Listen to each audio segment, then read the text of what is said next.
Good morning, and thank you for joining us today for our first breakfast of 2021, and greetings from the board.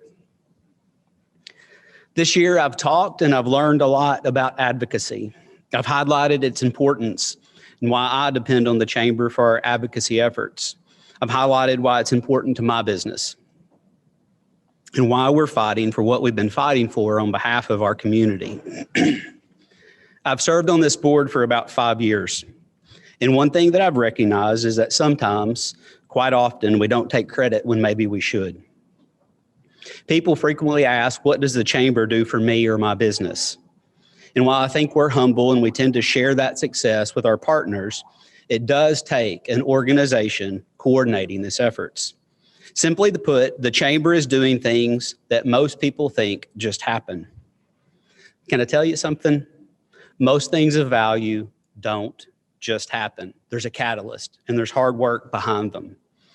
I want to share 2 recent examples that have directly resulted in more money coming to our community, which in return brings more money to our local businesses directly or indirectly. Last year, we asked the Federal Aviation Administration for $20 million to help us build a new airport terminal at Barkley Regional.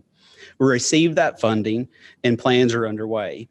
But we also knew we would need additional funding. So we went to work to ask the state of Kentucky for assistance from the state's aviation fund. We developed our why we should receive funds. We scheduled meetings, we talked it up, and we did every step possible to ensure that that funding would happen. In February of this year, the governor and our state legislators held a press conference at the airport to announce that we would receive $5 million from the aviation fund to help us with this project, a nice payment on an important project for our community, this region, and this state, a great beginning for 2020. In February, we also had a small group trip to DC to discuss our funding for the Paducah Department of Energy site. We had been the recipient of a $40 million plus up for this year. That's $40 million on top of our current funding. And we wanted to update our members of Congress and DOE on the work that had been completed and provide them with reasons to continue that funding. Of course, 2 weeks after that trip, COVID hit and everything changed. However, just this past month, it was confirmed that our local DOE site would get the $40 million plus up again, plus additionally $2 more million on top of that. So thank you to our leaders in DC for this funding for our area, and especially to Leader McConnell, who announced it in late December. Our advocacy efforts have never let up, even during COVID. We continue to help our small businesses with identifying funding sources, staying informed on the latest news impacting them, and how to get the resources they needed, and just listening when they needed to be heard. I'm proud of these successes that I've highlighted this morning. I've said repeatedly, I'm especially proud of how we pivoted and how we served our members in our community during COVID. Here's the part I think is important. I want to share very clearly why these things happen. They happen because there's a catalyst. And that catalyst is very simply people who care about the success of Paducah and McCracken County. They care about the success of your business, and they want living and working in this community to be a benefit and a blessing to you. Your chamber, the staff, the board, and the committees are full of these people. They're full of wise people who care and are committed to being a catalyst for good in our community.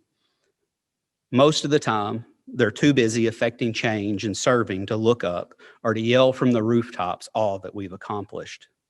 I'm proud to have served with these people. I'm humbled by their wisdom, their giftedness, their commitment, and their servant leadership. These people in this organization, your chamber, will continue to do what we do best. We will serve, we will advocate, and we will not faint in our commitment to being a catalyst for good in our community.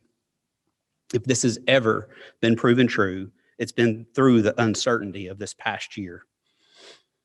I now get to recognize our outgoing board. I want to thank them for their commitment, their wisdom, and their service. They are Mayor Brandy Harless, Jim Dudley, Mike Lawson, Craig Rice, Tom Clayton, and past chair Daniel Jones.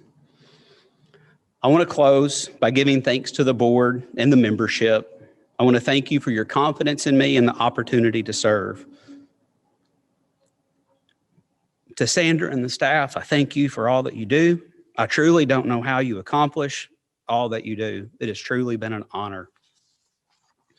So my last official duty is to pass the gavel to one of these people that I just mentioned.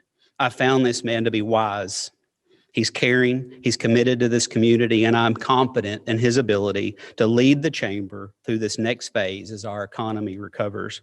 I would like to introduce your new chair of the Chamber Board for 2021, Dr. Anton Reese, President of West Kentucky Community and Technical College. Dr. Reese, I've been told we're going to do this again formally at the annual meeting celebration later this year, but until then, Dr. Reese, here's the gavel, sir. On behalf of the entire board of directors, staff, and membership, congratulations. Thank you, Jeff. Leave that here for you.